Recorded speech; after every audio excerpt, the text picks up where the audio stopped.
Ang lalaki sa inyong screen, ang pinaka-weird na mamamatay tao sa Japan.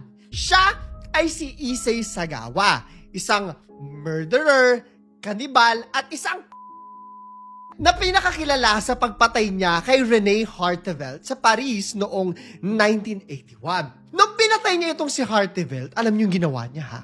Pinagcha-chap-chap niya to, tas kinakain niya, at para makain niya pa sa mga susunod na araw, nilagay niya pa sa rep, para araw-araw, kumbaga, para siyang kumakain ng napakasarap na steak, ganon. Isang araw, no, nabubulok na itong bangkay ni Hartevelt at hindi niya na makain, nasusukan na siya sa amoy nito.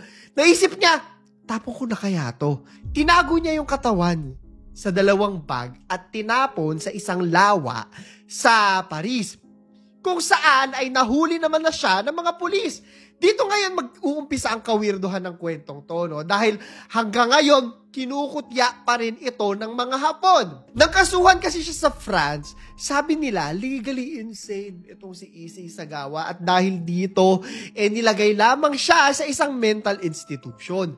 Marami nagsasabi ha, na may kinalaman daw ang tatay niya, no, may mga pinagagalaw na mga puppets, kumbaga, para ganito ang maging desisyon sa kanya. Dahil din daw sa tatay niya, nakabalik itong si Issei Sagawa sa Japan at hindi na dinala yung kaso niya dahilan para hindi siya makasuhan at mabuhay ng malaya. Sa Japan, naging celebrity pa siya at laging lumalabas sa mga telebisyon na para bang wala siyang ginawang masama. Ito ngayon ang tanong ko sa inyo. Meron din ba tayong mga kriminal na lumalabas sa TV, celebrity pa, at napakaraming mga tagahanga kahit may mga napatunayang krimen silang ginawa dito sa Pilipinas? Matapang ka ba na pangalanan ito? Comment mo nga ang buong kwento ng mamamatay tao na si Issei Sagawa sa aking YouTube channel. Bisita kayo 30s